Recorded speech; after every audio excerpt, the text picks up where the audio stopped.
நாம் கவனத்தை திருப்புவோம். எசேக்கியேல் எழுதிய தீர்க்க தரிசன புஸ்தகம் 36ஆம் அதிகாரம் 33ஆம் வசனத்தின் முதல் 36 வரைக்கும் வாசிக்கும்படி கேட்கிறேன். எசேக்கியேல் எழுதின தீர்க்க தரிசன புஸ்தகம். கர்த்தராகிய ஆண்டவர் சொல்லுகிறது என்னவென்றால், நான் உங்கள் அக்கிரமங்களை எல்லாம் நீக்கி உங்களை சுத்தமாக்கும் காலத்திலே பட்டணங்களில் குடியேற்றுவிப்பேன். அவாந்தரமான ஸ்தலங்களும் கட்டப்படும். பாழாக்கப்பட்ட தேசம் கடந்து போகிற யாவருடைய பார்வைக்கும் பாழாய் கிடந்ததற்கு பதிலாக பயிரிடப்படும். பாழாய் கிடந்த இத்தேசம் ஏதேன் தோட்டத்தை போலாயிற்று என்றும், அவாந்தரமும் பாலும் நிர்மூலமாயிருந்த பட்டணங்கள் அரணிப்பானவைகளும் குடியேற்றப்பட்டவைகளுமாய் இருக்கிறது என்றும் சொல்லுவார்கள்.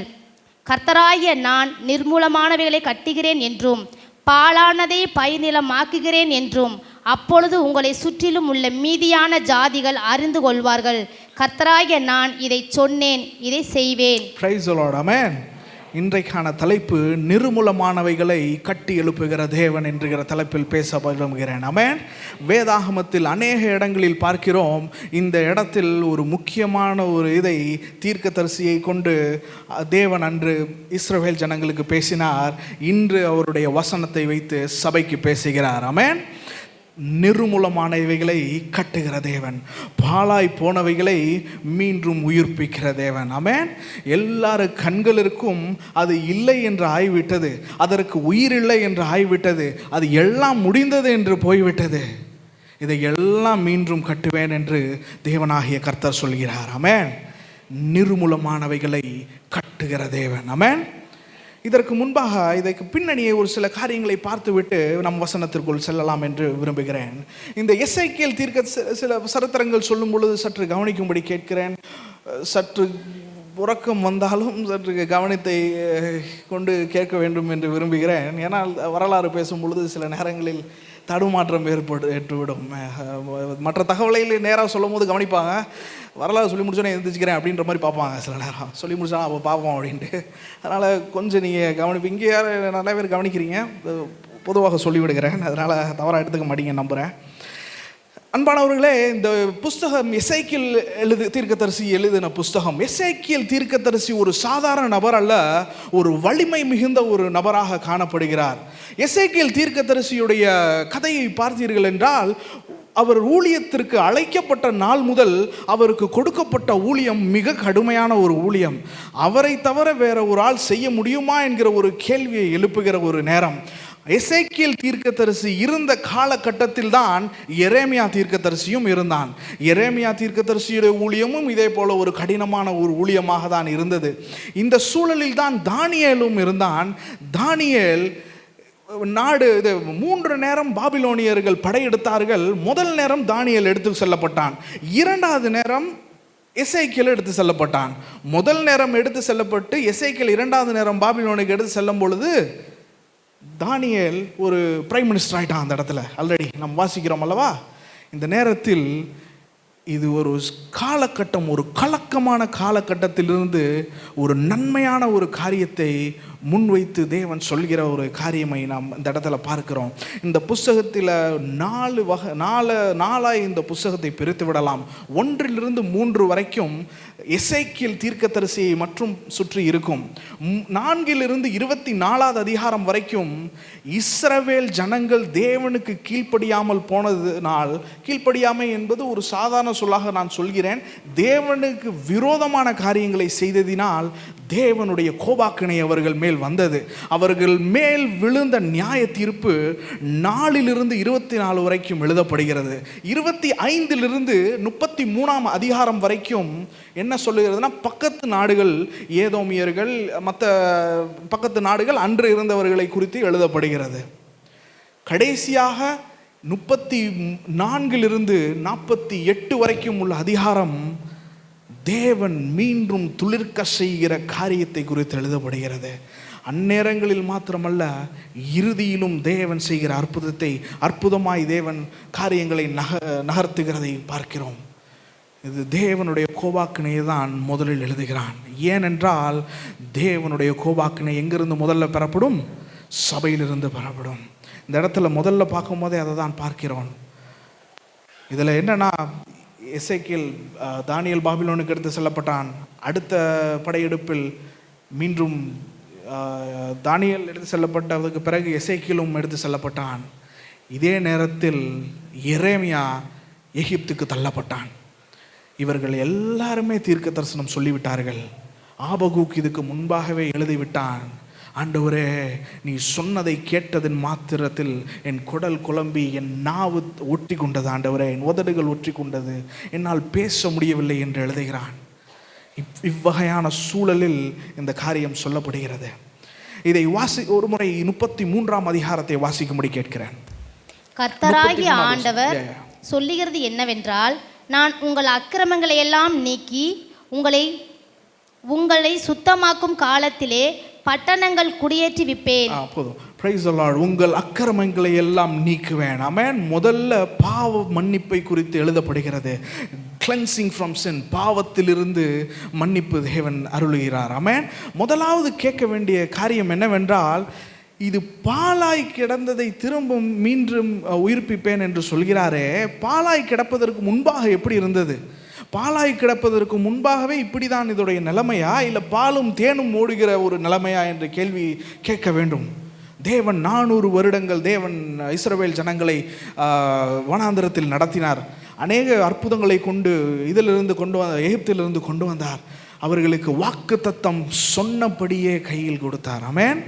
பாலாக்கப்பட்ட பட்டணத்தை அல்ல, பாலும் தேனும் ஓடுகிற ஒரு பட்டணத்தை கொடுத்தார். ஆமென். பாலும் தேனும் ஓடுகிற ஒரு இடத்தை கொடுத்தார். ஆனால் தேவனுடைய வசனத்திற்கு எதிராய் போனார்கள். வாசிக்கும்படி கேட்கிறேன். நான் 17வது வசனத்தை அதே அதிகாரத்தில் 17லேருந்து 18, 19 வாசிக்கும்படி கேட்கிறேன். மனுப்புத்திரனே, இஸ்ரவேல் வம்சத்தார் தங்கள் சுய தேசத்திலே குடியிருக்கையில் அதை தங்கள் நடக்கையினாலும் தங்கள் கிரியையினாலும் தீட்டுப்படுத்தினார்கள்.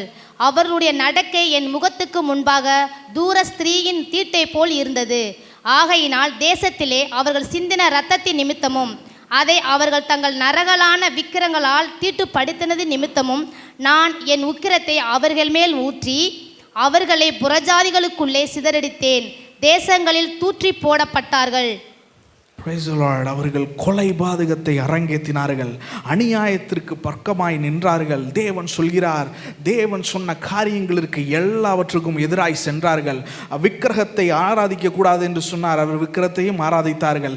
தேவ ஜனமாக தான் இருந்தார்கள், தேவனுக்கும் அவர்களுக்கும் தொடர்பே இல்லாதது போல் வாழ்ந்தார்கள்.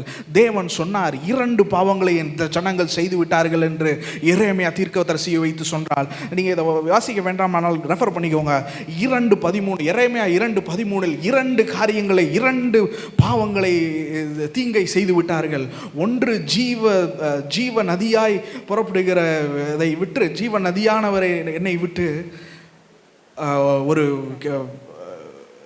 தண்ணி கூட கூடாத ஒரு கிணறை அவர்கள் தோண்டிவிட்டார்கள். முதல் பாவம் என்னவென்றால் த ஸ்பிரிங் ஆஃப் லைஃப், ஜீவ ஊற்றாகிய கிறிஸ்துவை விட்டுவிட்டார்கள், ஜீவ ஊற்றாகிய அவர்களுடைய தேவனை விட்டுவிட்டார்கள். 2வது பாவம் என்னவென்றால் அவர்களே அவர்களுக்கு ஒரு ஊற்றை தேடி கொண்டார்கள். அதை குறித்து தேவன் மிக விளக்கமாக சொல்கிறார். அந்த இது தண்ணியை பிடிக்க முடியாத, அதை இயல்பாக சொல்ல வேண்டும் என்றால் தண்ணி நிற்காத ஒரு ஊற்றை அவர்கள் எடுத்து கொண்டு விட்டார்கள். ஆமென். இதை தேவனுக்கு விரோதமாய் நடந்த ஒரு காரியமாக காணப்படுகிறது. முதலாவது பார்க்கிறோம், தேவனை விட்டு சென்றார்கள். இது என்னவென்றால் எகிப்தை நம்பினார்கள். ஆமென். எகிப்தின் குதிரைகளை நம்பினார்கள். சங்கீதக்காரன் எழுதுகிறான் அதற்கு முன்பாக நடக்கிறது, அவர்களோ குதிரைகளையும் போர் வீரர்களை நம்புகிறார்கள், நாங்களோ தேவனுடைய நாமத்தை மாத்திரமே நம்புகிறோம் என்று எழுதினான். ஆனால் இவர்கள் அப்படி செய்யவில்லை. நடைமுறை வாழ்க்கையில் எகிப்தை நம்பினார்கள். அநியாயம் என்று எதுவோ அதை அரங்கேற்றினார்கள். அவர்களுக்கு எது சரி என்று படுகிறதோ அதை செய்தார்கள். தேவனை விட்டு சென்றார்கள். அவர்களுக்கே அவர் ஒரு காரியத்தை ஏற்படுத்தி கொண்டார்கள் தெய்வத்திற்கு பதிலாக. ஆமென். இந்த நாளில் அதே தான் சபைக்கு தேவன் பேசுகிற காரியம்.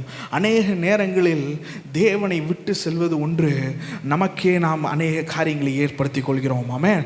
நீங்கள் இப்போ கவனித்தீர்கள் என்றால் தெரியும், நம் வாழ்கிற இந்த தீமையான உலகத்தில் அநேக காரியங்கள் அரங்கேற்றப்படுகிறது. அநேகர்கள் சொல்கிறார்கள், ஒரு ஜீவ ஊற்றை விட்டு ஜீவ ஊற்றை போல் தோற்றம் அளிக்கிற காரியங்களுக்கு நேராக நடத்தப்படுகிறார்கள். அது தண்ணீர் தேங்கக்கூடாத ஒரு கிணறாய் காணப்படுகிறது. உங்கள் தாகத்தை ஒருபொழுதும் தீர்க்காது என்று தேவன் சொல்கிறார். ஆமென். அநேக நேரம் நம் நம்பிக்கை எது மேல் இருக்கிறது என்று நாம் நோக்கமாக இருக்க வேண்டும். அநேக இளைஞர்கள் என்னோட படித்த என்னோட யூனிவர்சிட்டி ஒரு பல்கலைக்கழகத்தில் படித்த ஒரு நண்பர், மிக நெருக்கமான ஒரு நண்பர், நல்ல விளையாட்டு வீரராக கூட இருந்தார், நன்றாக பேசுவார், நல்ல திறமை வாய்ந்த ஒரு நபராக இருந்தார். ஆனால் அவருடைய புகைப்பிடிக்கும் பழக்கம், நான் படித்து கொண்டு இருக்கிற காலத்திலே அவர் மருத்துவர் போய் பார்க்கும் பொழுது சொன்னார், இந்த நிலைமை நீடித்தது தான் 35 வயது உனக்கு தாண்டாது என்றார். ஒரு வாரம் கழிந்தது, ஒரு வாரம் புகைப்பிடிக்காமல் இருந்தார், மீண்டும் அதை ஆரம்பித்து விட்டார். நான் கேட்கும் போது நானும் அவரிடத்தில் சொல்ல விரும்பினேன். சொன்னபோது, இதெல்லாம் நான் 35 34 வயசில் போனாலும் பரவாயில்லடா, இது இருக்கலாமல் இருக்க முடியாதனால என்று சொன்னார். இருக்கிற டென்ஷன் அப்படிங்கிறான். இது போக அநேக வீடுகளில் நாம் பார்க்கிறோம், சமாதானம் இல்லாமல் உடைந்த கிணறாகிய ஆல்கஹால், மதுபானத்தை தேடி ஓடுகிறார்கள். ஆமென். உடைந்த கிணறாகிய மனிதர்களை தேடி ஓடுகிறார்கள். உடைந்த கிணறாகிய தோற்றமளிக்கிற காரியங்களை தேடி ஓடுகிறார்கள். அவர்கள் ஓட வேண்டிய அந்த இரண்டாவது காரியத்தை செய்யும் பொழுதே முதல் காரியத்தில் தவறிவிட்டார்கள். ஆமென். சபைக்கு தேவனை விட்டு சென்ற இஸ்ரவேல் ஜனங்கள் அநேக பாவங்களை செய்தார்கள். தேவன் சொன்னதை அரங்கேற்றினார். ஆமென். அநேக நேரத்தில் நம்மளை மிரட்டுகிறவர்கள், உன்னை அப்படி செஞ்சிருவேன் இப்படி செஞ்சிருவேன்மா, முடிஞ்சா செஞ்சு பாடுறான்னு சொல்லிடலாம். அவர்களால் செய்கிறதுக்கு நம்ம வேற வழியை பார்த்துடலாம். தேவனிடத்தில் அந்த விளையாட்டு ஆகாது. ஆமென். நாம் உயிர் வாழ்கிறது அவருடைய கையில் இருக்கிறது. தேவன் வந்துட்டு அவருடைய நியாய தீர்ப்பை விளங்க பண்ணுகிற நாள் வந்துவிடும். அது சபையிலிருந்து தான் தொடங்கும். ஆமென். முதல்ல இஸ்ரவேல் ஜனங்களுக்கு தான் கேட்டார். ஏன் கேட்டார் என்றால், யாருக்கு அதிகம் கொடுக்கப்பட்டதோ அவர்களிடத்தில் அதிகம் எதிர்பார்க்கப்படும். சபையில் அதுதான் வெளியில் சொல்கிறான். எல்லாரும் போதிக்கிற ஊழியத்துக்கு போறீங்கன்னா ரொம்ப கவனமாக இருக்க சொல்கிறான். ஆமென். ஏனென்றால் அங்கிருந்து தான் ஆரம்பிக்கும், சபையிலிருந்து தான் ஆரம்பிக்கும். அதுக்கடுத்து தான் தேவனுடைய கோபாக்கினை போகும். தேவன் எதிர்பார்க்கிற காரியம் அநேகங்களாக இருக்கிறது. பாலான பட்டணமாய் எப்படி மாறினது? அது பாலும் தேனும் ஓடின தேசம் அல்லவா? அநேகர் அற்புதமாய் நடத்தி வந்தார் என்று சொன்னாரே, அந்த தேவனால் மீண்டும் காப்பாற்ற முடியாமல் போய்விட்டதே என்று ஒரு குரல் எழுப்பப்பட்டது அந்த நாட்களில். தேவனுடைய ஜனங்கள் தேவனுடைய மகிமைக்காக வாழ வேண்டியவர்கள் தேவனுடைய நாமத்தை தூஷிக்கும் இடத்தில் தள்ளிவிட்டார்கள். தேவன் அதே அதிகாரத்தில் சொல்றான், I will make myself holy, I will make my name holy. என் நாமம் பரிசுத்தப்படும். ஆமென். பரிசுத்தராகிய தேவனுடைய நாமம் பரிசுத்தப்படும். தேவன் பாவத்தை பார்க்க கூடாத சுத்த கண்களுடையவராக இருக்கிறார். ஆமென். தேவனுடைய வார்த்தை இது எனக்கும் சேர்த்து தான் சொல்லி கொண்டு இருக்கிறேன். நான் என்னை விட்டு சொல்லவில்லை. முதலாவது எனக்கு நான் பிரசங்கித்து கொண்டு இருக்கிறேன். தவறாக எடுத்துக்கொள்ள வேண்டாம். சில வார்த்தைகளை நான் சொல்ல கடமைப்பட்டிருக்கிறேன். ஆமென். இதே வார்த்தை இதே இடத்தில் தான் எசேக்கியேலுக்கு தேவன் சொல்கிறார், watchman, he is keeping him as a watchman. அவனை காவல்காரனாக வைக்கிறார். ஒரு எதிரி வருகிறான் என்றால், மேலே உள்ள காவல்காரன் சொல்லவில்லை என்றால் அவனுக்கு தான் அந்த தண்டனை கொடுக்கப்படும். ஆமென். யாருடைய இரத்தமும் என் கரத்தில் இருக்கக்கூடாது. என் தேவன் எனக்கு உணர்த்தியதை நான் சொல்ல வேண்டியது கட்டாயம். ஆமென். நம் வாழ்க்கையில் if you have any cistern that is not of God, எந்த கிணறு தேவனிடத்திலிருந்து ஜீவ தண்ணீர் வர வைக்காமல் உடைந்த கிணறு இருக்கிற அனுபவம் இருக்கிற என்றால் அதை மீண்டும் சீர்தூக்கி பார்க்கும்படிக்கு ஆவியானவர் சொல்கிறார். ஆமென். தேவனுக்கு மகிமை உண்டாகட்டும். அதில் தான் சொல்கிறார், தேவனுடைய ஜனங்கள் தேவனுடைய வார்த்தையை விட்டு போனார்கள். தேவனுக்கு கொடுக்க வேண்டிய நேரத்தை விட்டு போனார்கள். அவருக்கு கொடுக்க வேண்டிய மகிமை இழந்தார்கள். தேவன் இதையெல்லாம் பொறுத்து கொள்கிறவர் அல்ல. ஆமென். அவர்களை வைத்து மகிமைப்பட வேண்டியவர்கள் அவர் நாமத்தை வைத்து அவர் நாமத்திற்கு தூஷணமாக வாழ்ந்தார்கள். ஹிப்போக்ரஸி என்கிற வார்த்தை வந்துட்டு ஒரு தோற்றம் அளிக்கிறது என்று சொல்வார்கள். நான் யாரையும் குறிப்பிட்டு சொல்லவில்லை, இதில் உள்ளதை சொல்கிறேன். உள்ள ஒரு வாழ்க்கை, வெளியில் ஒரு வாழ்க்கை. நான் வாழ்ந்தாலும் அது தவறுதான், யார் வாழ்ந்தாலும் அது தவறுதான். ஆமென். தேவன் சொல்கிற காரியம், தேவனுக்கு முன்பாக பக்தி வைராக்கியத்தோடு வளர வேண்டும். ஆமென். நம் வாழ்க்கையில் காரியங்களை சீர்தூக்கி பார்க்க வேண்டும். சில நேரங்களில் நம் வாழ்க்கையில் நமக்கு அறியாமலே காரியங்கள் இருக்கலாம். ஆண்டவரே, மறைவான பாவங்களுக்கு எங்களை ரட்சியும். ஆமென். ஆண்டவரே, எங்கள் இருதயத்தின் தியானமும் நாவின் வார்த்தையும் உமக்கு பிரீதியாக இருக்கட்டும் ஆண்டவரே. ஆண்டவரே, இதை அனுதினமும் ஜெபிக்கிறவர்களாய் காணப்படும். எங்கள் கண்களுக்கு தெரியாத காரியங்களை எங்களுக்கு வெளிப்படுத்தும். நாங்கள் செய்கின்ற பாவங்களை எங்களுக்கு சொல்லும் ஆண்டவரே. நாங்கள் செய்யாமல் இருக்கிறது பாவமாய் மாறுகிறது என்றால் அதையும் எங்களுக்கு தெரிவியும் ஆண்டவரே என்று ஜெபிக்க வேண்டிய இடத்தில் இருக்கிறோம். ஆமென். நானும் இருக்கிறேன், நீங்களும் இருக்கிறீர்கள். ஆமென். தேவன் மகிமைப்படுவாராக. இந்த 500 ஆண்டுகளுக்கு முன்பாக, கிறிஸ்து வருவதற்கு முன்பாக வாழ்ந்த எசேக்கியேல் தீர்க்கதரிசி எழுதுகிறான். அவன் இதை எழுதிவிட்டு சிறைப்படுத்தப்படுகிறான், பாபிலோனுக்கு எடுத்து செல்லப்படுகிறான். தேவன் ஒருபோதும் சொல்லிவிட்டு செய்யாமல் இருக்கிறவர் அல்ல. ஆமென். அவர் கிருபையாய் இருக்கிறதை நாம் அலட்சியமாய் எண்ணக்கூடாது. ஆமென். ஒரு சில நேரத்தில் ஆண்டவர் எதுவுமே செய்யலை என்றால் ஆலயத்தில் படுத்துடணும். ஏன் சொல்லுகிறேன் என்றால், தகப்பன் தன் விரும்புகிற குமாரனை சிட்சிக்கிறான். ஆமென். ரோமர் 1 ஒரு பயங்கரமான ஒரு சம்பவம் ஏற்படுகிறது. அவர்களுடைய இருதயத்தின் நிமித்தம் அவர்களை கைவிட்டு விட்டார் என்று பார்க்கிறோம். அவர்களுடைய இருதயத்தின் பாவங்களை அவர்கள் அரங்கேற்றினார்கள். இயற்கைக்கு மாறான காரியங்களை செய்தார்கள் என்று பார்க்கிறோம். தேவன் இவர் என்று அறிந்தும் தேவனை மகிமைப்படுத்தாமல் போனார்கள் என்று எழுதப்பட்டிருக்கிறது. தேவனே, எங்கள் வாழ்க்கையில் அது வந்துவிடக்கூடாது ஆண்டவரே. நீர் எங்களை சிட்சை செய்தாலும் எங்களை மீண்டும் கட்டி எழுப்புவீர் என்கிற நம்பிக்கை உடையவர்களாக இருக்கிறோம். ஆமென். Praise the lord. சற்று கேட்டுக்கொள்ளும்படி கேட்கிறேன். நல்ல காரியம் வருகிறது. அடுத்து கால் ஃபார் ரிப்பெண்டன்ஸ், மனம் திரும்புதல். ஆமென். முக்கியமான காரியம் மனம் திரும்புதல். இன்றைக்கு அநேக செய்தியாளர்களை கேட்கிறோம், மன்னிப்பை குறித்து பேசுகிறார்கள், மனம் திரும்புதல் இல்லை. அதில் மன்னிக்கப்பட்டவர்கள் எப்படி வேணாலும் வாழலாம் என்றால் பாவத்தில் இனிமையாயிருப்பதற்கு ஒரு மெத்தையை அமைத்து கொடுக்கிறார்கள். அவர்கள் பாவத்தில் இன்பமாய் வாழ்வதற்கு என்ன வேணாலும் அவர்களுடைய கில்ட் கான்சியஸை எடுத்து போடுவது ஒரு சைக்காலஜிக்கல் இது. உங்கள் பாவம் மன்னிக்கப்பட்டது போயிருங்க. இல்லை, மனம் திரும்புதல் இல்லாமல் பாவ மன்னிப்பு இல்லை என்று வேதம் சொல்லுகிறது. ஆமென்.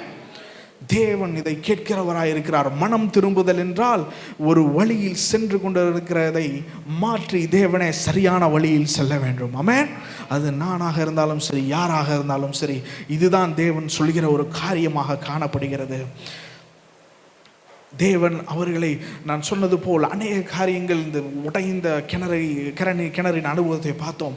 அநேகர்களுக்கு உடைந்த கிணறு ஒரு கதை அநேகர் கேள்விப்பட்டிருப்பீர்கள் என்று நம்புகிறேன். ஒரு கதை உள்ளது. உண்மையும் பொய்யும் சந்தித்து கொண்டதாம். சந்தித்து கொண்டவுடன் பொய் உண்மையை ஒரு நீச்சல் குளத்தை பார்த்து நீச்சல் போட்டிக்கு அழைத்ததாம். நீச்சல் போட்டிக்கு அழைத்ததுடன் உண்மை ஒரு இன்னசென்ட்டாக என்ன பண்ணிட்டு ட்ரெஸ் எல்லாம் கழுவி வச்சுட்டு குதிச்சுட்டு போட்டி போடுவோன்ட்டு போய் என்ன பண்ணினது, சரி கொஞ்சம் தூரம் போனோடனே ட்ரெஸ் எல்லாம் எடுத்துகிட்டு உண்மையை போல் தோற்றமளித்து உலகத்துக்குள் சென்றதாம். சென்றதுடன் பொய்யை உண்மை என்று வரவேற்று கொண்டார்கள். உண்மை உடை இல்லாமல் வந்துவிட்டது. ஏனென்றால் அதற்கு அந்த நேரத்தில் உடை இல்லை. அதை பார்த்ததை ஏற்றுக்கொள்ள மனதில்லாதவர்கள் பொய்யையே ஏற்றுக்கொண்டார்களாம். அநேக நேரங்களில் ஒரு மதுபான கடையில் எழுதி வைத்திருந்தார்கள், your happiness starts from here. நான் பெங்களூரு மாநகரத்தில் ஒரு கடையில் பார்த்தேன், your happiness starts from here, உங்களுடைய சந்தோஷம் இங்கிருந்து ஆரம்பிக்கிறது என்று சொல்கிறார்கள். இதெல்லாம் உடைந்த கிணறாக காணப்படுகிறது. ஆமென். தேவனுக்கு பிரியமில்லாத காரியம். தேவன் ஆதாமை நோக்கி கேட்கிறார், ஆதாமே எங்கே இருக்கிறாய் என்று கேட்கிறார். ஆதாமோடு அனுதினமும் தேவன் சஞ்சரித்தார், பேசினார், உளவாடினார். ஆனால் ஒரு நாள் கேட்கிறார், ஆதாமே எங்கே இருக்கிறாய் என்று. ஆண்டவருக்கு ஆதாமுடைய இருப்பிடம் எங்கே என்று தெரியவில்லை என்ற அர்த்தம் அல்ல. ஆண்டவர் என்ன கேட்கிறார் என்றால், ஆதாமே ஏனப்பா அங்கே இருக்கிற, ஏன் உடைந்த கிணறு, ஏன் எனக்கு எதிரான ஒரு காரியத்தை செய்த, ஏன் கீழ்ப்படியாமல் போய்விட்டாய், அதுதான் அந்த கேள்வி. ஆமென். இன்று கேட்கிறார். இன்று பார்த்து கொண்டிருக்கிற ஒவ்வொருவரையும் கேட்கிற ஒரு கேள்வி, உங்களுடைய பெயரை அதில் போட்டுக்கொள்ளுங்கள். என் பெயரை நான் சொல்கிறேன், Jim, where are you, Jim எங்கே இருக்கிறாய் என்று என்னை கேட்கிறார்.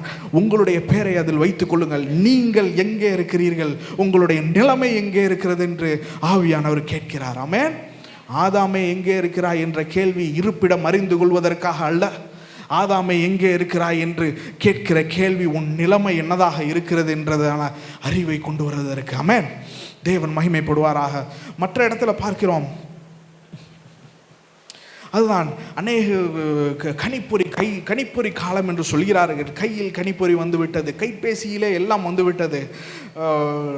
டிசப்ஷன் என்றால் மாய தோற்றம், மற்றும் இன்னொரு விதத்தில் சொல்ல வேண்டும் என்றால் சதிகாரர்களும் வஞ்சனைகாரர்களும் சூழ்ச்சி செய்கிறவர்கள், அவர்களுடைய இதெல்லாம் அவர்களுடைய சூழ்ச்சியான மனதை கொண்டு இருக்கிற காரியங்களாக இருக்கிறது. சிலர் கைபேசியில் தேவனுக்கு விருப்பமில்லாத விருப்பமில்லாத தொடர்புகள் இருக்கின்றன. ஆமென்.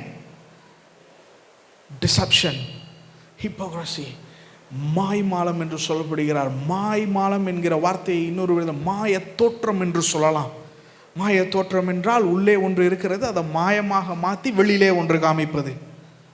அதுதான் இயேசு கிறிஸ்து சொல்லுகிறார், வெள்ளை அடிக்கப்பட்ட கல்லறையேன்னு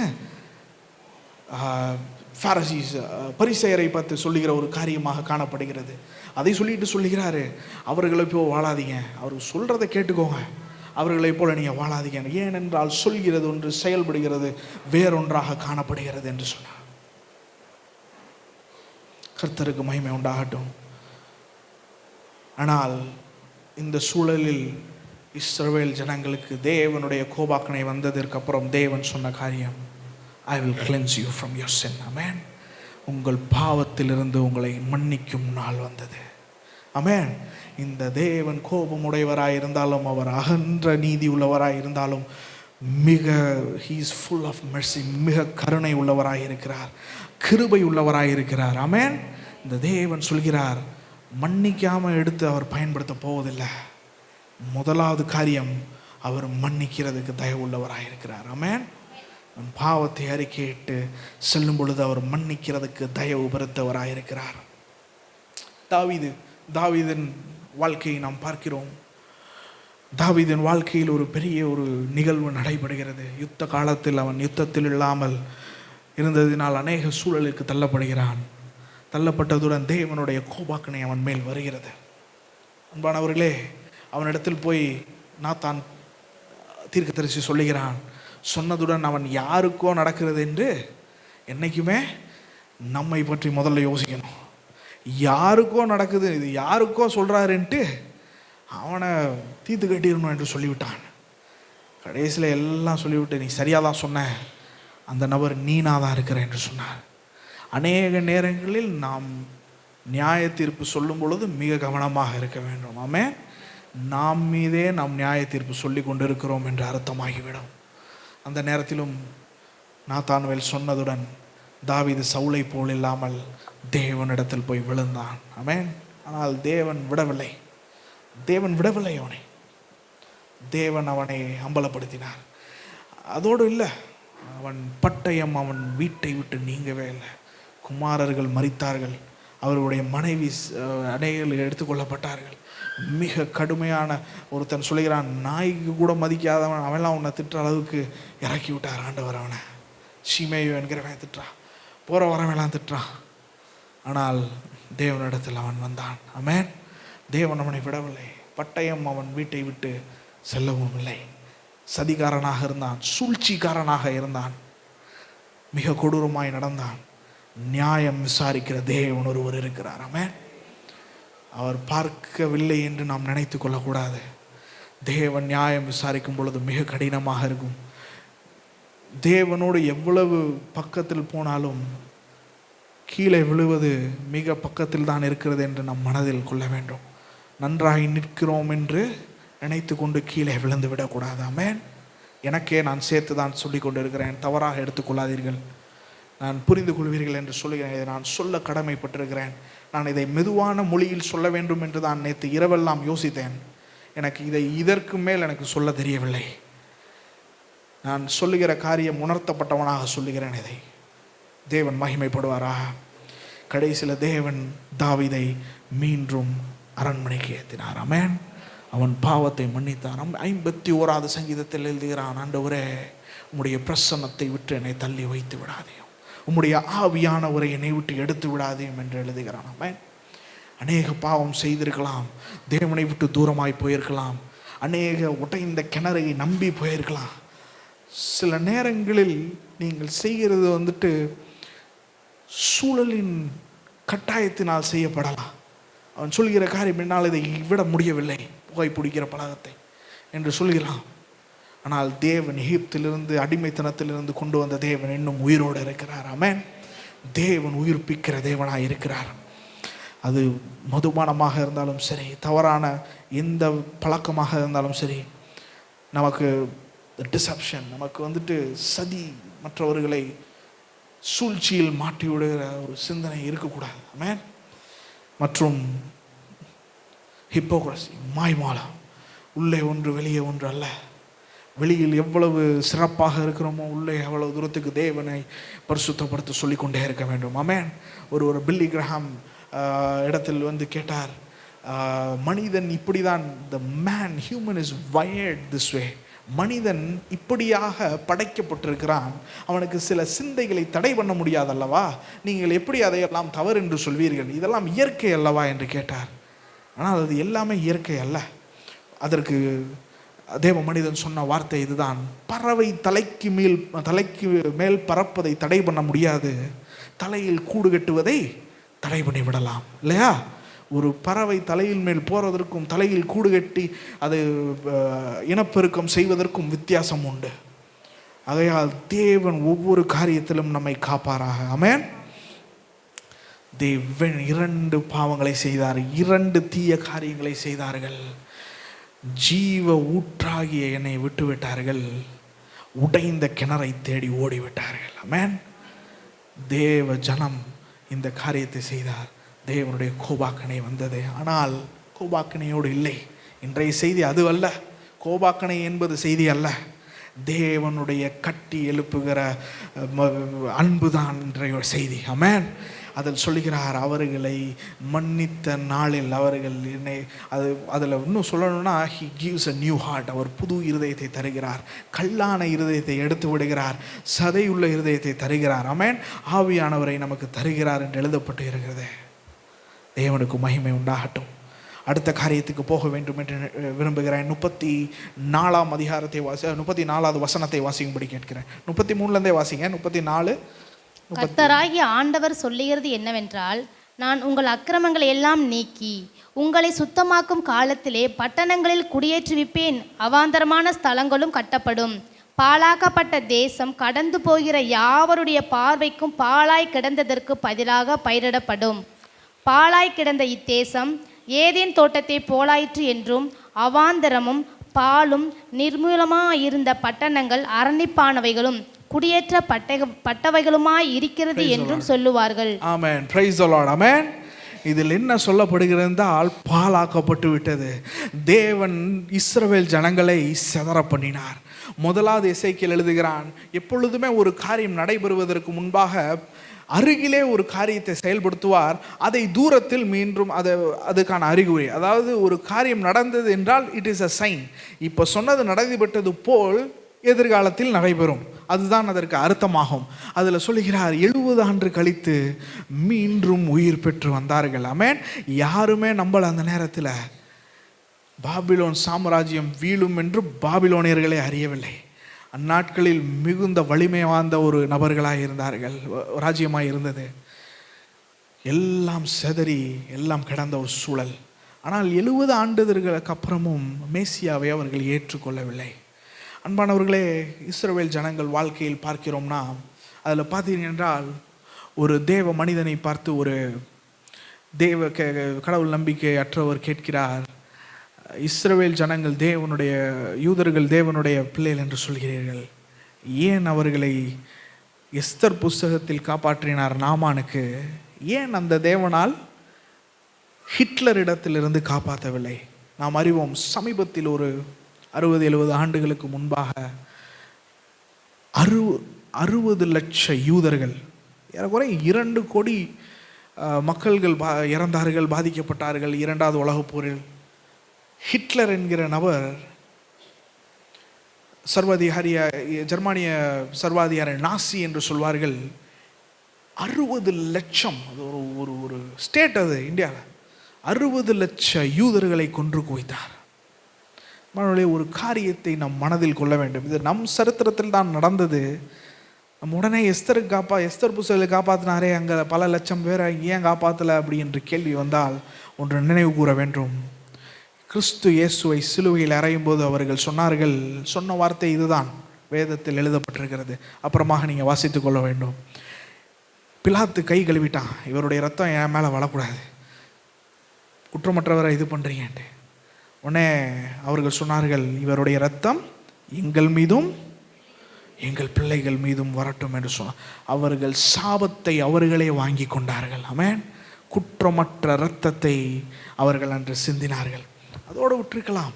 எங்கள் மீதும் எங்கள் பிள்ளைகள் மீதும் சரித்திரம் முழுவதும் பட்டயம் யூதர்களை விட்டு விலகாமல் இருக்கிறது. முதலாவது யூதாஸ் மரணித்து இறந்தான். இன்றும் பார்த்து கொண்டு இருக்கிறோம். கத்தி அங்கு இன்றும் வைக்கப்பட்டு கொண்டு இருக்கிறது. ஆமென். சுற்றி துப்பாக்கி முனையில் தான் வாழ்ந்து கொண்டு இருக்கிறார்கள். சாபத்தை தங்களுக்குத்தானே வாங்கி கொண்டார்கள். ஆமென். அவர் நாமானை விட ஹிட்லர் பெரிய ஆளுன்னு சொல்ல முடியாது. நாமானுக்கு காப்பாற்றின தேவன் ஹிட்லருக்கு காப்பாற்றிருக்கலாம். சாபங்களை அவங்களை வாங்கி கொண்டது. ஆமென். இதை மனதில் கொள்ள வேண்டும் என்று நினைக்கிறேன். ஆனால் 2000 ஆண்டு எல்லா இடமும் தெரித்து சிதறிவிட்டார்கள். யூதர்கள் இல்லை என்று ஆகிவிட்டது. யாருக்குமே இப்போ ஒரு 1500 போனீர்கள் என்றால் யாருமே இஸ்ரேல் என்ற ஒரு நாடு இருக்குது என்று அறிய மாட்டார்கள். கடைசியில் 1947 மீண்டும் யூத ஜனங்கள் துளித்தார்கள். ஆமென். அவர்கள் துளித்தது அவர்கள் உண்மையாக இருந்ததற்கு அல்ல, தேவன் அவர் வார்த்தைக்கு உண்மையாக இருந்ததற்குனால் மீண்டும் அவர்களை துளிர்க்க வைத்திருக்கிறார். ஆமென். இது நிறைவேற்றம் அல்ல, இது ஒரு முன்மாதிரி. இனிமேல் தான் கடைசி காலங்களில் நிறைவேறுவதை தான் இதில் எசேக்கியேல் அந்த கடைசி 34 48 வசனங்களில் பார்க்கிறோம். எஸ்கட்டாலஜி என்று சொல்வார்கள். கடந்த நேரத்தில் நான் பேசினேன். மீண்டும் கட்டப்படுவார்கள். ஆமென். மேசியாவை நோக்கி blessed is he who comes in the name of the Lord என்று சொல்வார்கள். தேவனுடைய நாமத்தை தரித்து வருகிறவர் மகிமைப்படுவர், ஆசீர்வதிக்கப்பட்டவர் என்று சொல்வார்கள். அதை சொல்லும் பொழுது நடக்கப்படும். அன்று நடக்கும்போது இஸ்ரவேல் ஜனங்கள் இஸ்ரேல் நாடு கிடைக்கும் பொழுது யாரும் எதிர்பார்க்கவில்லை. அது அரசாங்கம் செய்யவில்லை, யாரும் செய்யவில்லை. அது இயல்பாக நடந்த ஒரு காரியமாக காணப்படுகிறது. இஸ்ரவேல் ஜனங்கள் யூதர்கள், அவர்கள் கிறிஸ்தவர்கள் அல்ல. அன்று நாடு கொடுக்கப்படும் போது சில காரியங்களில் ஒரு 100 1000 தான் கிறிஸ்தவர்கள் இருந்தார்கள். மற்றவர்கள் எல்லாம் யூதர்கள் பொதுவாகவே கிறிஸ்தவர்களை மிகவும் துச்சமாய் பார்க்கிறவர்கள் என்று சொன்னாலும் தவறில்லை. ஏனென்றால் நீங்கள் வலைதளத்திலெல்லாம் அநேக காணொளிகள் பார்த்திருப்பீர்கள். போகிற சிஸ்டர்ஸ் எல்லாம் உமிழ்ந்து துப்பு அதெல்லாம் பார்த்துருப்போம் இல்லையா? அவர்களுடைய குணம் அதாக தான் இருக்கிறது. அவர்கள் கிறிஸ்துவை ஏற்றுக்கொள்ளவில்லை ஒன்றும் மேசியாவாக. ஆனால் அன்று 47 சில 1000 இருந்தார்கள். இப்போ அதை லட்சங்களை தொட்டு இருக்கிறது. ஆனால் தேவன் அவர்களை தொடுவார் என்கிற வாக்குத்தத்தம் இருக்கிறது. ஆமென். மீண்டும் துளிர்க்க செய்கிற தேவன் ஒருவர் இருக்கிறார். ஆமென். இன்னும் பாழாகிதான் கிடக்கிறார்கள். இன்னும் இப்போ இஸ்ரேல் நாடு கிடைத்து விட்டதே என்று நினைக்கக்கூடாது. நம்ம இன்னும் பாவத்தில் பாழாகி கிடக்கிறார்கள். ஆமென். அவர்களுடைய அரசியல் சாசனத்தில் அவர்கள் வைத்திருக்கிறதில் என்னவென்று பார்த்தீர்கள் என்றால் ஓரின சேர்க்கை. தேவன் அவர்களுக்கு நம்ம டெமோக்ரஸி என்று சொல்கிறோம் இல்லையா, மக்களாட்சி என்று சொல்கிறோம். அவர்கள் இருக்க வேண்டியது தியோக்ரசி. தியோக்ரசி என்றால் தேவனை அடிப்படையாக வைத்து வாழ்வது, தேவ வேதத்தை. மோசே இருந்த காலத்தில் அதை செயல்படுத்தினார்கள். ஓரின சேர்க்கையில் இருந்தால் கல்லெறிந்து கொள்ள வேண்டும் என்பது தேவனுடைய கட்டளை. ஆனால் இப்பொழுது அதற்கு மாறாக உலகத்துடன் ஒன்று கலக்கிற ஒரு அனுபவத்திற்கு அவர்கள் ஆளாகிவிட்டார்கள். ஆணுடனும் பெண்ணுடனும் இருக்கலாம். அபார்ஷன் என்று கருக்கலைப்பை ஆதரிக்கிறவர்களாய் மாறிவிட்டார்கள். அன்பானவர்களே, இது எல்லாம் பாவத்தில் சிதறி கிடக்கிறார்கள். ஆமென். ஒரு நாள் தேவன் தண்ணீரை தெளித்து ஆவியானவருடைய வல்லமையை பொழிந்து அவர்களை மீண்டும் உயிர்ப்பிக்கிற காலம் வரும். ஆமென். அதுதான். ஆனால் இப்பொழுதே அவர்களுக்குள்ள மீண்டும் ஒரு தேசம் கொடுக்கப்பட்டது. ஆமென். அது வணிக இது ஒரு ரியல் எஸ்டேட் வழியாக பார்த்தா அது சரியாது. மீண்டும் கிடைக்கப்படும் என்று சொன்னது கிடைக்கப்பட்டு விட்டது. ஒரு நாள் இது முழுமையாக நிறைவேறுகிற காலம் வருகிறது. ஆமென். இந்த தேவ ஜனத்தை அவர் கைவிடவில்லை என்று அங்கே உணர்த்துகிறார். அதே தான் சபைக்கு சொல்கிறார். அநேக நேரங்களில் நாம் நல்ல வீடில் இருக்கலாம், நல்ல மகிழுந்தில் போகலாம், நல்ல இருசக்கர வாகனங்கள் வைத்திருக்கலாம், ஆடைகளை அணிந்திருக்கலாம். தேவன் சொல்கிற காரியம், நம் பாவத்தில் சிதறி கிடக்கிறவர்களாக இருக்கக்கூடாது. ஆமென். அநேக நேரங்களில் அது ஒரு சைடு, மற்ற ஒரு பக்கத்தை பார்க்க வேண்டும் என்று விரும்புகிறேன். தேவன் சொல்கிறார், மீண்டும் கட்டி எழுப்புகிற காலம் வரும். ஆமென். அநேக நேரங்களில் பாவத்தின் விளைவினால் வந்த சில பேருக்கு புற்றுநோய் வந்திருக்குது, சிலருக்கு அநேக நோய்களினால் பாதிக்கப்பட்டிருக்கலாம், உடலெல்லாம் வீணாய் போயிருக்கலாம். அதையும் மீண்டும் உயிர்ப்பிக்கிற தேவன் ஒருவர் இருக்கிறார். ஆமென். அதில் இன்னும் அற்புதமானது ஒன்று பார்க்க வேண்டும் என்றால், அதற்கு அடுத்த அதிகாரத்தை வாசிக்க வேண்டாம், நான் சொல்லிவிட்டு கடந்து செல்கிறேன், நேரம் குறைவாக இருப்பதினால்.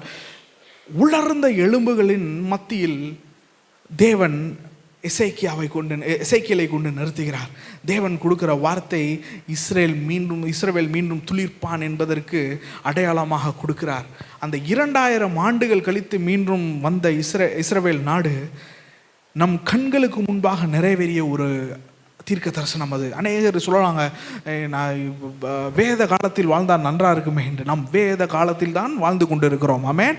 தீர்க்க தரிசனங்கள் ஒவ்வொன்றாய் நிறைவேறி கொண்டிருக்கிற காலத்தில் வாழ்ந்து கொண்டிருக்கிறோம்.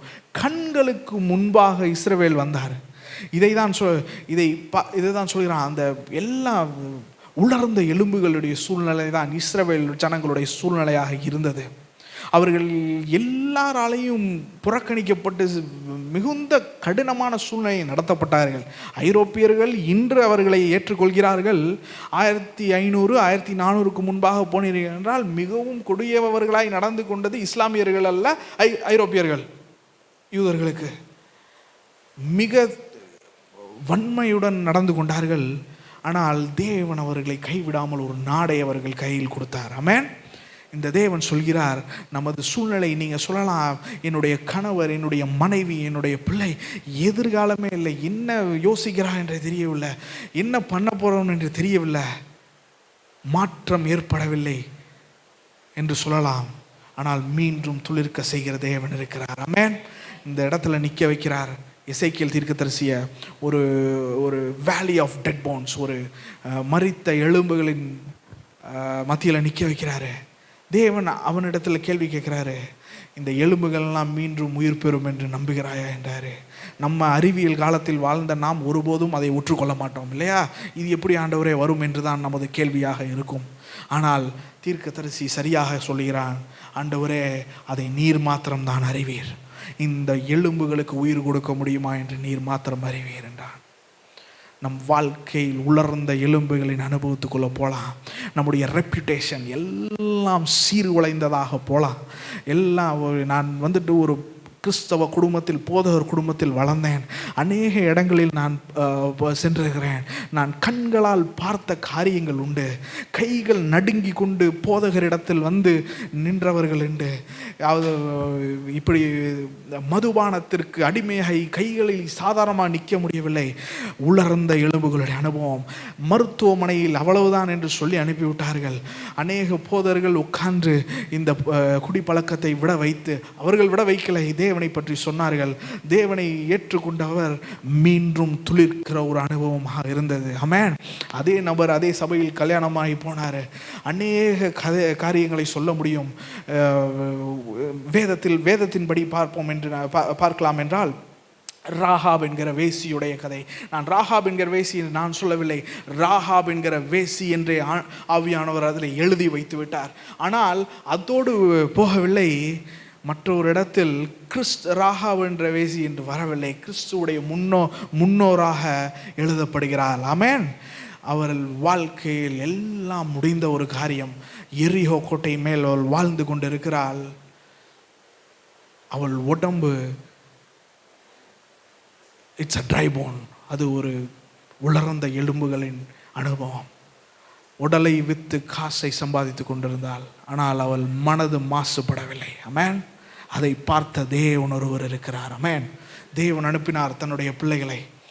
அதை பழைய ஏற்பாட்டு சபை என்று சொல்லலாம், இல்லை நம்ம புதிய ஏற்பாட்டு இஸ்ரேல் என்று நம்மை சொல்லலாம். ஆகையால் நான் சொல்லும்பொழுது புரிந்து கொள்வீர்கள் என்று நம்புகிறேன். பழைய ஏற்பாட்டு சபையை அங்கு அனுப்பினார். ஆமென். அந்த இஸ்ரவேலர்களை அனுப்பினார். அவர்கள் போனார்கள். எங்கள் ஆண்டவர் இப்படி செய்தாரம்மா, நாங்கள் அந்த இடத்தை தாண்டி வந்தோம். ஒரு வல்லரசாக இருந்த எகிப்து மிகவும் துல்லியமாக காரியங்களை செய்து முடிக்கிறவர்களாக இருந்தார்கள்.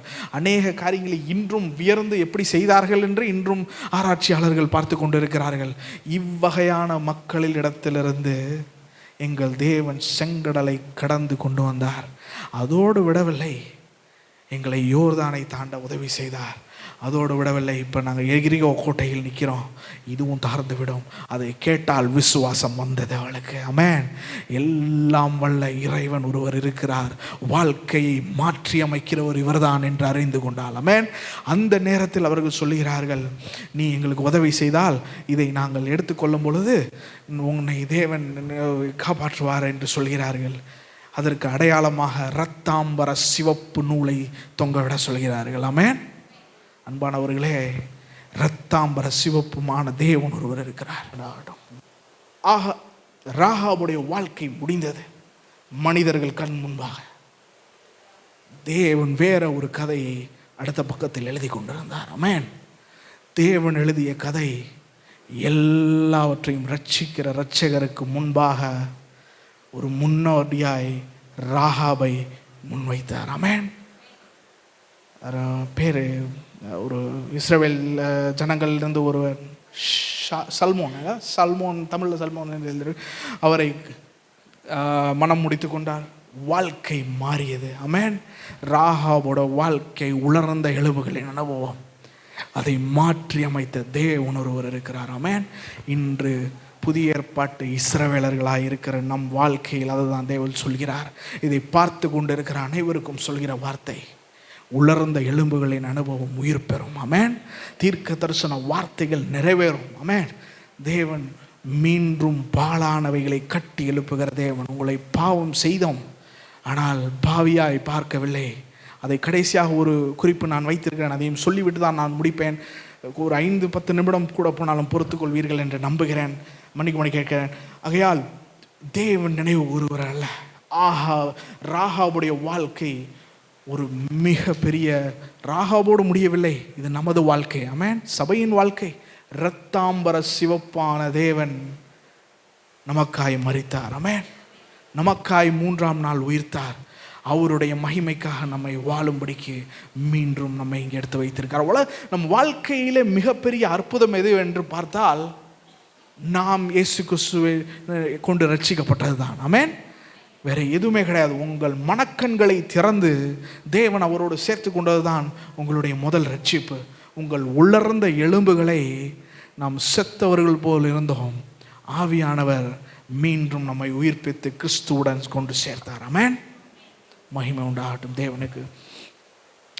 ராகாபுடைய வாழ்க்கை போல் அந்த இரத்தாம்பர சிவப்பு ஸ்கார்லட் என்று எழுதப்பட்டிருக்கிறது. அதை பார்த்தவுடன் என்ன பண்ணுவாருங்க, அந்த வீட்டை தவிர மிச்சம் எல்லாரும் தேவனுடைய கோபாக்கணைக்கு ஆளானார்கள்.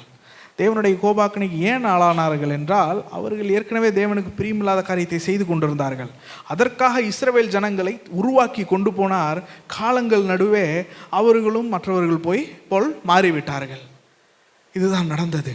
ஆனால் அந்த இரத்தாம்பர சிவப்பு ராகாபை காப்பாற்றியது. ஆமென். இரத்தாம்பர சிவப்பாயான தேவன் தேவ கோபாக்கணைக்கு நம்மை காப்பாற்றி உள்ளார். ஆமென். நரகத்தின் விளிம்பிலிருந்து நம்மை கொண்டு வந்தார். ஆமென். எதற்கு கொண்டு வந்தார்? அவருடைய மகிமைக்கு கொண்டு வந்தார். ஆமென். அவருக்கு சாட்சியாய் நிறுத்தும்படிக்கு நம்மை கொண்டு வந்தார். ஆமென். தேவனுக்கு மகிமை உண்டாகட்டும். வேதத்தை விட்டு நம்ம கடந்து செல்லக்கூடாது. சங்கீதக்காரன் சொல்லுகிறான், உம்முடைய வேதமே எங்களுக்கு வெளிச்சமாக இருக்கிறது ஆண்டவரே. வேதம் தான் எல்லாமே. ஆமென். முன்னும் பின்னும் வேதத்திலே நாம் வாழ்கிறவராக இருக்க வேண்டும். அடுத்த ஒரு காரியத்தை சொல்ல வேண்டும் என்றால், நகோமியுடைய கதையை பார்க்கிறோம், ரூத்துடைய கதையை பார்க்கிறோம். எல்லாவற்றையும் இழந்தார்கள். இழந்து தேவனுடைய இடத்தை விட்டு சென்றார்கள். சென்று மீண்டும் வரும் பொழுது எல்லாவற்றையும் இழந்தவர்களாய் வந்தார்கள். ஆனால் தேவன் கதையை மாற்றி அமைத்தார். ஆமென்.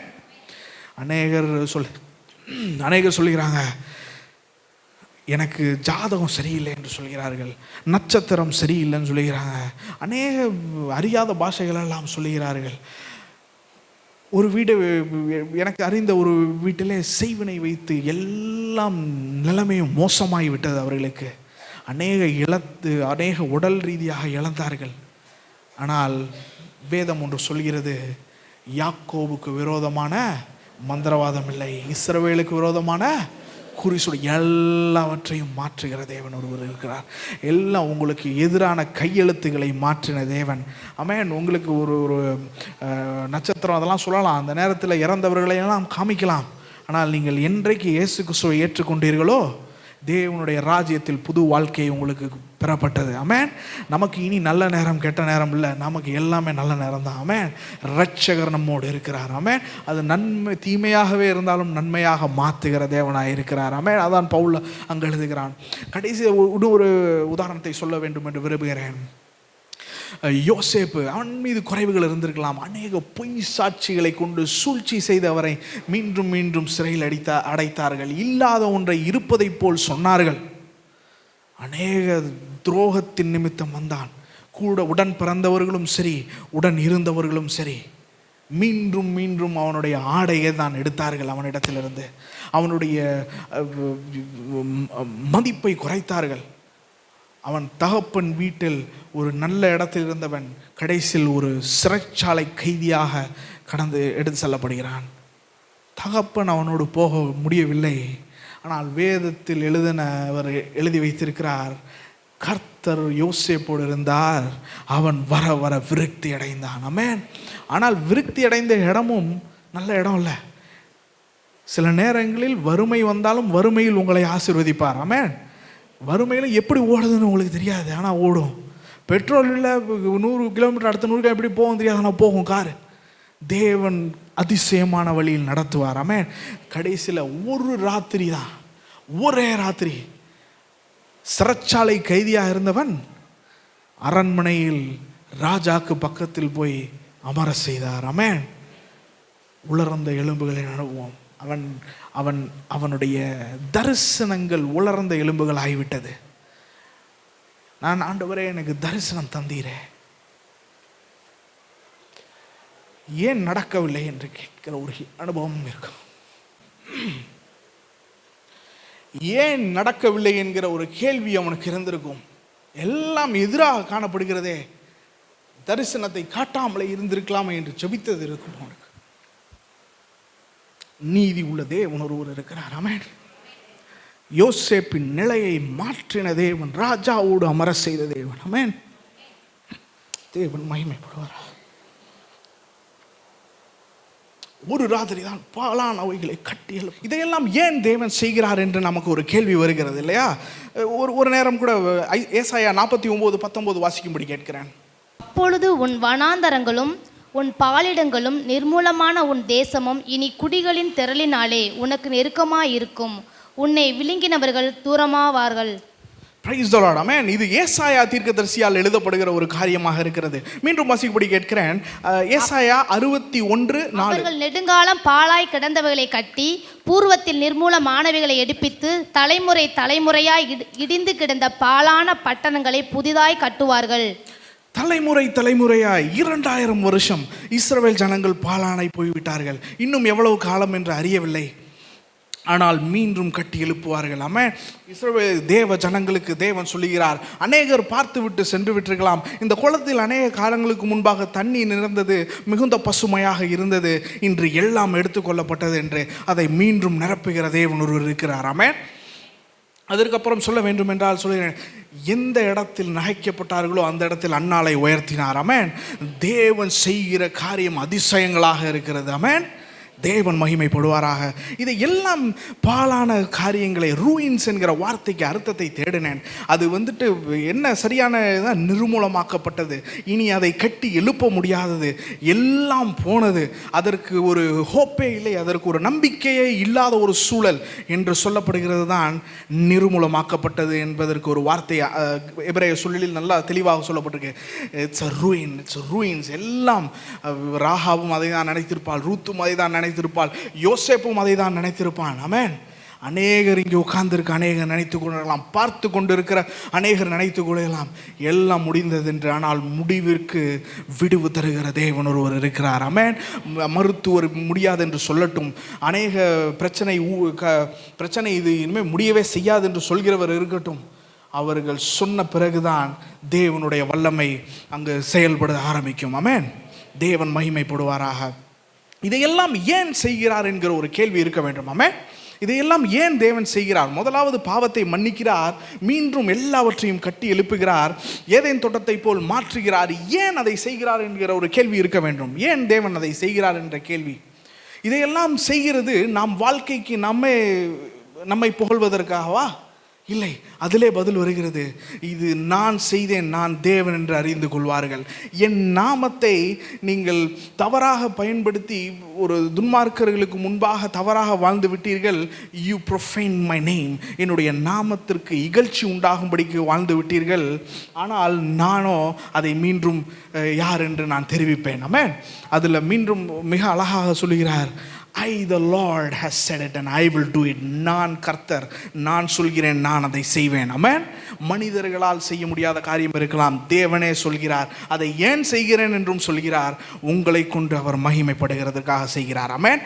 இஸ்ரவேல் ஜனங்களை கொண்டு தேவன் மகிமைப்படுவதற்காக செய்கிறார். கடைசி காலத்தில் மீண்டும் கட்டி எழுப்புகிற ஒரு அனுபவம் வந்து சேரும் அவர்களுக்கு. தேவன் மீண்டும் தாவீதின் ராஜ்யத்தை மீண்டும் கட்டி எழுப்புகிற காலம் வரும். அந்த நாட்களில் பாழாய் கிடந்த பட்டணத்தை பார்த்து சொல்வார்கள், இது ஒன்றுமில்லை என்று நினைத்தோம், இது ஏதேன் தோட்டத்தை போல் ஆகிவிட்டதே. இது எப்படி ஆகிவிட்டது? எதனால் ஆகிவிட்டது? தேவ கிருபையினால் ஆகிவிட்டது. ஆமென். தேவ இரக்கத்தினால் ஆகிவிட்டது என்று சொல்வார்கள். தேவனை மாத்திரமே மகிமைப்படுத்துவார்கள். ஆமென். ஏனென்றால் இது எல்லாம் உலர்ந்த எலும்புகளின் அனுபவம். உலர்ந்த எலும்புகளின் அனுபவத்தின் வர முடியவில்லை, ஆனால் தேவனால் மாற்ற முடியும். மனிதரால் அந்த ட்ரை போன்ஸ் என்றால் ஒன்றுமே அதில் ஈரப்பதமே இல்லை என்ற அர்த்தம். அதை மீண்டும் கட்டமைப்பின தேவனால் மாத்திரம்தான் ஆகும் என்று அதை தெரிவிக்கிறார். கடைசியில் சொல்கிறார், என் நாமம் பரிசுத்தப்படும் என்று சொல்கிறார். ஒரு காரியத்தை நாம் மனதில் கொள்ள வேண்டும் என்று நினைக்கிறேன். தேவனுடைய நாமம் பரிசுத்தப்படும். ஆமென். தேவனுடைய நாமத்திற்கு நாம்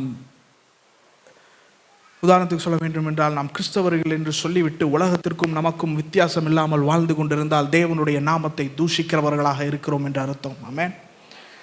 அதை தேவன் பொறுத்து கொள்ள மாட்டார். He will consider himself holy. அவர் நாமத்தை பரிசுத்தப்படுத்துவார். ஆமென். மீண்டும் பரிசுத்தப்படுத்துவார். ஏன் பரிசுத்தப்படுத்துகிறார்? அவருடைய நாமம் பரிசுத்தம் மகிமைப்படுவதற்காக. ஆமென். அதோடு அது முடிந்து விடவில்லை.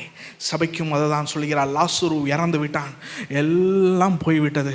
லாசருடைய சகோதரிகள் இயேசு கிறிஸ்துவை மிகவும் அன்பாய் நேசித்தவர்கள். நீங்கள் கவனித்தீர்கள் என்றால், இயேசு கிறிஸ்துவுடன் 12 பேர் இருந்தாங்க, அதுக்கப்புறம் 300 பேர் இருந்தாங்க. அநேகர்கள் இயேசு கிறிஸ்துவை பார்க்க வருவார்கள். ஆகையால் இயேசு கிறிஸ்துவை ஹாஸ்பிட்டாலிட்டி ஃபார் ஜீசஸ் கிரைஸ்ட் என்று கிறிஸ்துவுக்கு மட்டும் அவர்கள் அன்பு செலுத்துவதில்லை, கிறிஸ்துவோடு வந்த எல்லாருக்கும் அன்பு செலுத்துகிறார். அது ஒரு கடினமான வேலையாகும்.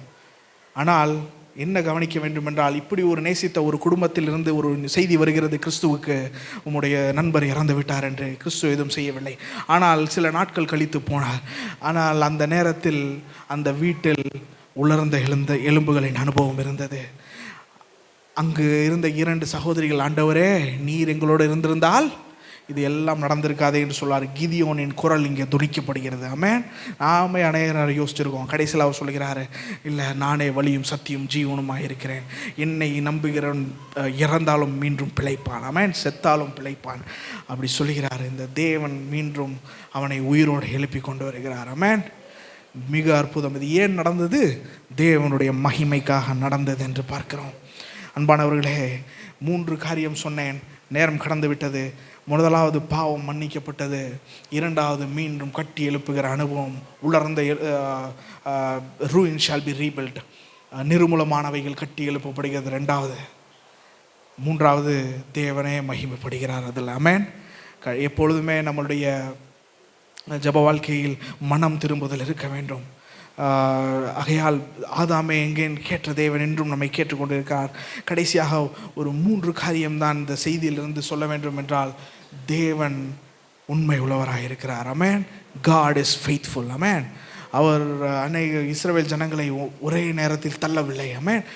மீண்டும் அவர்களை துளிர்க்க செய்தார். ஆமென். இரண்டாவது காரியம், God will do what he promised to do. அவர் என்ன வாக்கு பண்ணினாரோ அதை உங்கள் வாழ்க்கையில் செய்து முடிப்பார். இஸ்ரவேல் மக்கள் வாழ்க்கையில் செய்து முடித்தது, பழைய ஏற்பாட்டு சபையின் செய்து முடித்தது போல இன்று இருக்க சபைக்கும் செய்வார். ஆமென். ஒவ்வொருத்தருக்கும் செய்வார். உங்கள் உலர்ந்த எலும்பக அனுபவத்தை மற்ற உடைந்த கிணற்றுக்கு கொண்டு போகாதீர்கள், ஜீவ ஊற்றாகிய கிறிஸ்துவிடத்தில் கொண்டு வாருங்கள். ஆமென். அநேக நேரத்தில் இந்த மூன்றாவது என்னவென்றால், God will be glorified in you. தேவன் உங்களை கொண்டு மகிமைப்படுவார். அதுதான் கடைசி. ஆமென். அநேக நேரங்களில் நம்ம இதை பார்த்துருப்போம். அதில் பார்த்தீங்கன்னா எசேக்கியேலுக்கு வந்துட்டு அநேக பிரம்மாண்டமான ஒரு தரிசனங்கள்லாம் கொடுத்தாரு. முதல்ல கொடுத்தாரு தரிசனம் என்னென்னா, தேவனுடைய சிங்காசனத்தை பார்க்குறான், தேவனுடைய 1000 வருஷ அரசாட்சியை பார்க்கிறான். அதையும் தாண்டி மிக சிறப்பானது என்னவென்றால், ஜீவநதியாகிய கிறிஸ்துவை 500 வருடங்களுக்கு முன்பாகவே அவன் முன்கூறிவிட்டான். என்னவென்றால், இந்த ஓடும் நதி போகும் இடமெல்லாம் ஆரோக்கியப்பட்டு பிழைக்கும். ஆமென். இன்று ஆரோக்கியப்பட்டு பிழைத்தவர்கள் இங்கே உட்கார்ந்திருக்கிறோம். ஆரோக்கியப்பட்டு பிழைத்தவர்கள் பார்த்து கொண்டிருக்கிறீர்கள். ஒருவேளை இந்த ஜீவ தண்ணீரை நீங்கள் ஏற்றுக்கொள்ள வேண்டும் என்றால் இன்றைய இரட்சணிய நாளாக இருக்க வேண்டும். ஆமென். இதற்கு மேல் கடத்தக்கூடாது. நாளைக்கு என்ன நடக்கும் என்று தெரியாது. தேவனோடு ஒப்புரவாக வேண்டும். ஆரோக்கியப்பட்டு பிழைக்கிற காரியம் நடக்கும். 3 காரியம் சொல்லிவிட்டேன். 3 காரியம். தேவன் உண்மையாக இருக்கிறார். அவர் உங்களுக்கு சொன்னதை செய்கிறவராக இருக்கிறார். ஆமென். இது தாமதிக்குது என்று நினைக்க வேண்டாம். எல்லாம் சரியான நேரத்தில் தேவன் செய்கிறவராக இருக்கிறார். தேவன் மகிமைப்படுகிறவராக இருக்கிறார். ஆமென். கடைசியாக ஒரு காரியத்தை சொல்ல வேண்டும் என்று விரும்புகிறேன். பாவத்தை மன்னிக்கிற தேவன். ஆமென். முதலாவது சொன்னேன் அல்லவா, ஒரு காரியம் மனதில் நேற்று செய்தி எழுதி கொண்டு இருக்கும் போது வந்தது. நான் ஜெபித்தேன். இதை சொல்ல வேண்டுமா என்று நினைத்தேன். சொல்ல வேண்டிய கட்டாயத்திற்கு தள்ளப்பட்டேன். ஒரு உண்மையான சம்பவம் நடந்தது. அன்பானவர்களே, பாவத்தை மன்னிப்பதை குறித்து நான் சொல்ல வேண்டும் விரும்புகிறேன். அநேகர் வந்துட்டு பாவத்தை தேவன் மன்னித்தாலும் அதிலே வாழ்கிற ஒரு சூழல் இருக்கின்றன. கில்ட் கான்ஷியஸ் என்று சொல்வார்கள். தேவன் சொல்கிறார், மன்னித்து விட்டால் அதை நினைவு கூறுவதில்லை. ஒரு காரியம் நடந்தது. மும்பை மாநகரத்தில் ஒரு இளம் பெண் கர்ப்பம் தரித்து விட்டால், கல்யாணமாகவில்லை. ஆனால் அதற்கு காரணமான நபரும் அவனை விட்டு நான் கல்யாணம் பண்ண போவதில்லை என்பது போல் சொல்லிவிட்டு சென்று விட்டார். இந்த பெண் வலியுடன் கருவை கலைத்து விட்டார். அதாவது ஒரு காரியத்தை சொல்லி விரும்புகிறேன். நாம் கரு கலைப்புக்கு எதிரானவர்கள், கொலை செய்வதற்கு எதிரானவர்கள் என்பதை ஏஜியாக இருந்தாலும் சரி, தனிப்பட்ட விதத்திலாலும் சரி, அநேக இங்கே உட்கார்ந்துருந்தாலும் சரி நம்புகிறேன். நம்ம அரசாங்கமே நிறையா கைட்லைன் வச்சு தான் அதை செய்கிறார்கள். ஆனால் இவர்கள் செய்து விட்டார்கள். இதை அறிந்த போதகர் என்ன செய்து விட்டார் என்றால், சபையில் வந்துட்டு அந்த பெண் வந்துட்டு உட்காந்து சரியாக போகிற பெண் அது செய்து விட்டால், நடந்து முடிந்து விட்டது. இந்த பெண்ணையே வேற யாரையோ சொல்வதை போல் மீண்டும் மீண்டும் தாக்கியுள்ளார். தாக்கினவுடன் இந்த பெண் வந்துட்டு மனசோர்வடைந்து 3 மாதங்கள் எல்லா வாரமும் இது நடந்து கொண்டு வந்திருக்கிறது. இப்படிக்கும் அப்படிக்கும் பார்த்தா 3 வாரம்னா எத்தனை? 3 வாரம் இல்லை, 3 மாதம். ஒரு வாரத்துக்கு 12 வாரங்கள் இது தொடர்ந்து நடந்து கொண்டு இருக்கிறது. அவமானப்படுத்தப்பட்ட ஒரு சூழல். இந்த நேரத்தில் அந்த பெண் வந்துட்டு தற்கொலை முயற்சிக்கு போய்விட்டார். ஆமென். இதுதான் முரண் என்று சொல்லுவோம். வாழ்க்கையின் முரண் இது. த கான்ட்ராடிக்ஷன்ஸ் ஆஃப் லைஃப். சபைக்கு வாழ்க்கை தூக்கு போடுறவன் சபைக்கு வாழ வேண்டிய இடத்துல, சபைக்கு தூக்கு போகிற இடத்துல it's a contradictions of life. அண்மையில் மருத்துவமனைக்கு போய் சிகிச்சை பெற்று குணமாய் வர வேண்டும் என்று போனால் கூட ஒரு 4 வியாதி எடுத்துகிட்டு வந்தால் என்ன அது வாழ்க்கையின் முரண். போனது ஒரு காரியம், வந்தது வேற ஒரு காரியம். It's a contradictions of life. ஒரு காரியத்தை சொல்ல வேண்டும் என்று விரும்புகிறேன். சபையில் இருக்கிற நாம் ஒரு சில கிறிஸ்துவின் அன்பை போல் இருக்க வேண்டும். ஆமென். இயேசு கிறிஸ்து கிருபையும் சத்தியமும் நிறைந்தவராகி வந்தார்.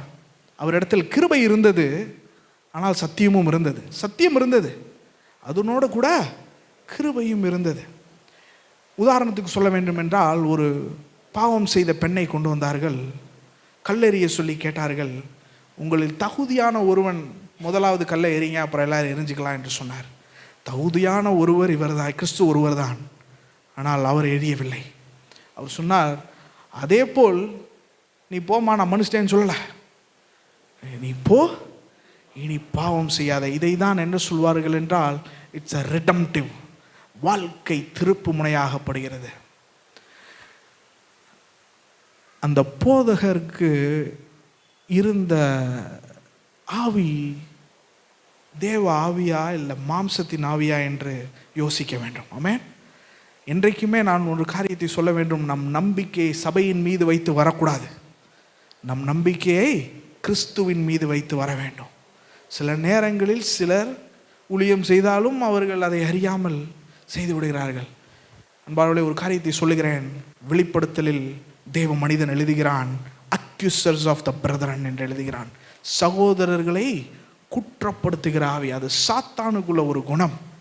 உங்களுடைய பாவத்தை, உங்களுடைய பின் வாழ்க்கையை முன்னால் போக முடியாமல் தேவனுடைய காரியத்தை செய்ய விடாமல் மீண்டும் மீண்டும் சொல்லுகிறார்கள் என்றால், சாத்தானால் அபிஷேகம் பண்ணப்பட்டு அதை தெரிவிக்கிறார்கள் என்று நினைத்து கொள்ள வேண்டும். ஆமென். கடைசியில் நான் சொல்லுகிறேன், இந்த வகையான காரியம் சபையில் இருக்கக்கூடாது. ஆமென். சபையிலும் இருக்கக்கூடாது, தனிப்பட்ட விதத்தில் நம்மிடத்திலும் இருக்கக்கூடாது. ஆமென். அதான் சொல்லுகிறாரு, உன் கண்ணில் உள்ள துரும்ப முதல்ல எடுத்துருப்பா, மற்றவன் கண்ணில் அப்புறம் பார்த்துக்கலாம்.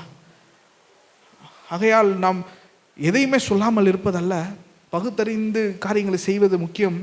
ஒருவரை கட்டி எழுப்பும்படிக்கான ஒழுக்கம் இருக்க வேண்டும். ஆமென். ஒருவரை உடைக்கும்படிக்கான ஒழுக்கம் இல்லை. அந்த சபையின் அதை நான் கேள்விப்பட்டேன். அது நடந்த நபருடைய நண்பர் வழியாய் எனக்கு கேள்விப்பட்டது. அதிலும் ஒன்றும் துக்ககரமான காரியம் என்னவென்றால், அது கிறிஸ்தவ ஒரு ஒரு ஒரு வேதாகம கல்லூரிக்கு பெங்களூர் மாநகரத்தில் போன ஒரு நபர் செய்தது என்று கேட்டது மிக வருத்தமான ஒரு காரியம். இது எல்லாமே என்னவென்றால், உங்களுக்கு ஒரு எதிரி இருக்கிறான். ஆமென். உங்கள் மாம்சத்தை கரைப்படுத்துவதற்கென்றே இருக்கிறான். ஆமென். அதான் இயேசு கிறிஸ்து சொன்னார், சாத்தானோ கொல்லவும் அழிக்கவும் வருகிறான். ஆமென். நானோ ஜீவன் உண்டாயிருக்கிறவும் அந்த ஜீவன் பரிபூரணப்படவும் வருகிறேன். இயேசு கிறிஸ்துவை ஏற்றுக்கொள்ளாத யாராக இருந்தாலும் சரி, இதை பார்த்து கொண்டு இந்த சத்தத்தை கேட்டுக்கொண்டு இருக்கிற யாராக இருந்தாலும் சரி, இந்த இரத்தாம்பர சிவப்புமாயான தேவன், ஜீவ ஊற்றாய் இருக்கிற தேவன் உங்களை வாழ வைக்க காத்து கொண்டிருக்கிறார். உங்கள் வாழ்க்கை மாற்ற காத்து கொண்டிருக்கிறார். ஆமென். இந்த சபையில் அநேகர் உட்கார்ந்திருக்கிறார்கள். இதை எங்கிருந்து பார்த்தாலும் சரி, நீங்கள் தேவனிடத்தில் இன்று ஒப்பு கொடுப்பது உங்களுடைய கடமையாக இருக்கிறது. ஆமென். யாவரும் எழுந்து நின்று தேவனுடைய மகிமைப்படுத்துவோம். Amen. Praise the lord. Hallelujah. தேவனே, எங்களை நீர் ரட்சித்தீர் ஆண்டவரே. நன்றி ஆண்டவரே. எங்களை நீர் சாட்சியாய் நிறுத்தும் ஆண்டவரே. நாங்கள் இருக்கிற இடத்தில் நாங்கள் உண்மையாக இருக்க வேண்டும் ஆண்டவரே. பொய் தன்மைகளை எங்களை விட்டு மாற்றும் ஆண்டவரே. உடைந்த கிணறை நோக்கி போகிறோம் என்றால் மீண்டும் எங்களை திருப்பி கொண்டு வரும் ஆண்டவரே. ஜீவ ஊற்றாகிய நீர் எங்கள் வாழ்க்கையில் வாரும் ஆண்டவரே. நீரே வழியும் சத்தியமும் ஜீவனுமாய் இருக்கிறீர் என்று சொன்னீரே. எங்கள் வாழ்க்கைக்கு கிருபை செய்யும் என்று ஜெபம். நம்ம வாழ்க்கையில் உலர்ந்த எலும்புகளின் அனுபவம் இன்று இல்லாமல் இருக்கலாம். நாளை வந்தாலும் இந்த வார்த்தைகள் உங்களுக்குள் துணிக்க வேண்டும். தூக்கு கயிறு உங்களுடைய முடிவு அல்ல. மதுபானம் உங்களுடைய முடிவு அல்ல. புகைப்பழக்கம் உங்களுடைய முடிவு அல்ல. தவறான நபர்களுடைய தொடர்பு வைத்திருக்கிறது உங்களுடைய சமாதானம் அல்ல. உங்களுடைய சமாதானம் கிறிஸ்துவிடத்தில் இருக்கிறது. உங்களை நேசிக்கின்ற தேவன் ஒருவர் இருக்கிறார். உங்களை காத்து பராமரித்து வந்த தேவன் ஒருவர் இருக்கிறார். ஆமென். இந்த தேவனை நோக்கி கேளுங்க. ஆண்டவரே, எங்கள் வாழ்க்கையில் வேதனை உண்டாக்கும் வழி எங்களிடத்தில் உண்டோ என்று பாரும் ஆண்டவரே. நித்திய வழியில் எங்களை நடத்தும் ஆண்டவரே. எங்கள் இருதயத்தின் தியானமும் நாவின் வார்த்தையும் உமக்கு பிரீதியாய் இருக்கட்டும் ஆண்டவரே. உமக்கு பிரியமில்லாத காரியங்களை ஒன்று அகற்றும் ஆண்டவரே. ஆண்டவரே, அந்நிய அக்னி எங்கள் வாழ்க்கையில் பிரவேசிக்காதபடி காத்துக்கொள்ளும் ஆண்டவரே. ஆண்டவரே, விக்கிரக ஆராதனையை விட்டு எங்களை விலக்கி காத்துக்கொள்ளும் ஆண்டவரே. உம்மையே நம்பி இருக்க வேண்டும் ஆண்டவரே. உம்மையே நாங்கள் சார்ந்திருக்க வேண்டும் ஆண்டவரே. ஆசீர்வாதத்தை நோக்கி அல்ல, தேவரீர் உம்மை நோக்கி எங்கள் கண்கள் இருக்கிறது. நீர் தருகிற தங்கமும் வெள்ளியை நோக்கி அல்ல, தேவரீர் உம்மை நோக்கி எங்கள் கண்கள் இருக்கிறது ஆண்டவரே. நாங்கள் வாழ்ந்தாலும் வீழ்ந்தாலும் உம்மை மகிமைப்படுத்துகிறவர்களாக இருக்கணும். எங்கள் மூலமாக உம்மை நாமம் மகிமைப்படுவதாக இருக்க வேண்டும் ஆண்டவரே. ஆண்டவரே, வந்த யாவருக்காகவும் ஜெபிக்கிறேன். தேவனுடைய மகிமை எங்களுக்குள் பிரகாசிக்கட்டும் ஆண்டவரே. ஆண்டவரே, உம்முடைய ஜனங்களுடைய ஜெபத்தை நீர் கேட்கிறவராக இருக்கிறீர். உலர்ந்த எலும்புகளின் அனுபவங்களை மாற்றும் ஆண்டவரே. ஆண்டவரே, மீண்டும் ஏதேன் தோட்டத்தை போல் கட்டி எழுப்பும் அப்பா. ஆண்டவரே, நான் ஜெபிக்கிறேன். உமது பிள்ளைகளை பார்த்து சொன்னவர்கள், இது ஒரு காலத்தில் இப்படி இருந்தது என்று சொன்னவர்கள், தலையை ஆட்டி கொண்டு இவனா பிழைக்க போறான் என்று சொன்னவர்கள் முன்பாக கட்டி எழுப்பும் ஆண்டவரே. தரிசனங்களை எங்கள் வாழ்க்கையில் நிறைவேற்றும் ஆண்டவரே. உங்களுடைய பரிசுத்த ஆவியானவருக்கு உட்பட்டவர்களாக எங்களை மாற்றும் ஆண்டவரே என்று கேட்போம். ஆமென். Praise the Lord. Hallelujah. பரிசுத்தமுள்ள தேவனே, உம்முடைய கிருபைக்குள் எங்களை காத்துக்கொள்ளும் ஆண்டவரே. எல்லாவரையும் ஒப்பு கொடுக்கிறேன். உங்கள் பிள்ளைகளாக வந்திருக்கிறோம், சபையாக வந்திருக்கிறோம்.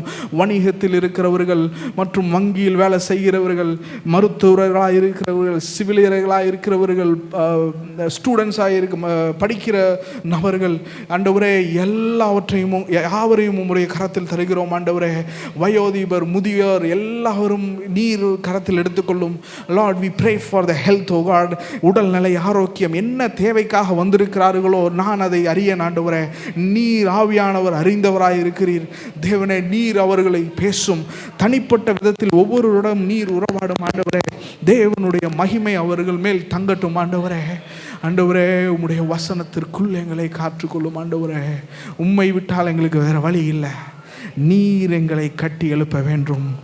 நிர்மூலமானவைகள் கட்டி எழுப்பப்படட்டும் ஆண்டவரே. யாவற்றையும் சரிப்படுத்துகிற தேவன், உம்மிடத்தில் ஆகாத காரியம் ஒன்றும் இல்லை ஆண்டவரே. நாங்கள் மீண்டும் ஒரு முறை ஒப்பு கொடுக்கிறோம். ஊழியம் செய்கிறவர்கள், வேலை பார்க்கிறவர் யாராக இருந்தாலும் போக்கிலும் வரத்திலும் காத்துக்கொள்ளும் ஆண்டவரே. எங்களுடைய தலைமை போதகருக்காக ஜெபிக்கிறோம் ஆண்டவரே. மற்ற ஒரு இடத்தில் நீர் பயன்படுத்தி கொண்டு இருக்கிறீர். மற்ற ஒரு இடத்தில் எங்கள் சபையை நீர் ஆசீர்வதிக்க வேண்டும். அவர்களோடும் நீர் பேச வேண்டும் ஆண்டவரே. நீர் உறவாட வேண்டும். உம்முடைய சத்தத்தை அவர்கள் கேட்க வேண்டும் ஆண்டவரே. வேதத்தின் மாத்திரம் இருந்து வர வேண்டும். ஆவியானவருடைய சத்தம் மாத்திரம் கேட்க வேண்டும். எங்களுடைய பிரசன்டேஷன் குறைவுகளை மாற்றிவிடும். தேவனே மகிமைப்படும் ஆண்டவரே. நான் ஒவ்வொரு வீட்டிலையும் கிறிஸ்துவை ஏற்றுக்கொள்ளாதவருக்காக ஜெபிக்கிறேன். கிறிஸ்து அண்டை வருவதற்கு அவர் கண்களை திறந்தருளும் ஆண்டவரே. ஆண்டவரே, மற்றவர்கள் அவர்களை பார்க்கும்போது உண்மை பார்க்கிறவர்களாக இருக்க வேண்டும் ஆண்டவரே. உம்மது வார்த்தையின் ஆழங்களை எங்களுக்கு அறிய செய்யும் ஆண்டவரே. தேவரே, நான் யாவற்றையும் ஒப்புக் கொடுக்கிறேன். எங்கள் இருதயத்தின் தியானமும் நாவின் வார்த்தையும் உமக்கு பிரீதியாக இருக்கட்டும் ஆண்டவரே. மீதியானது யாவற்றையும் உம்மிடத்தில் ஒப்புக் கொடுக்கிறேன். இயேசு கிறிஸ்துவின் இணையற்ற நாமத்தில் ஜெபிக்கிறேன் நல்ல பிதாவே, ஆமென். என் ஆத்துமாவே கர்த்தரை ஸ்தோத்திரி, என் முழுவலுமே பரிசுத்த நாமத்தை ஸ்தோத்திரி. என் ஆத்துமாவே கர்த்தரை ஸ்தோத்திரி, கர்த்தர் செய்த சகல உபகாரங்களையும் மறவாதே. ஆமென். பிதாவாகிய தேவனுடைய அன்பும் குமாரனாகிய கிறிஸ்து இயேசுவுடைய கிருபையும் பரிசுத்த ஆவியானவருடைய அந்யோன்யம், ஐக்கியம், சமாதானம், சந்தோஷம் நாம் அனைவரோடும் இன்றும் எப்போதும் இருப்பதாக. ஆமென்.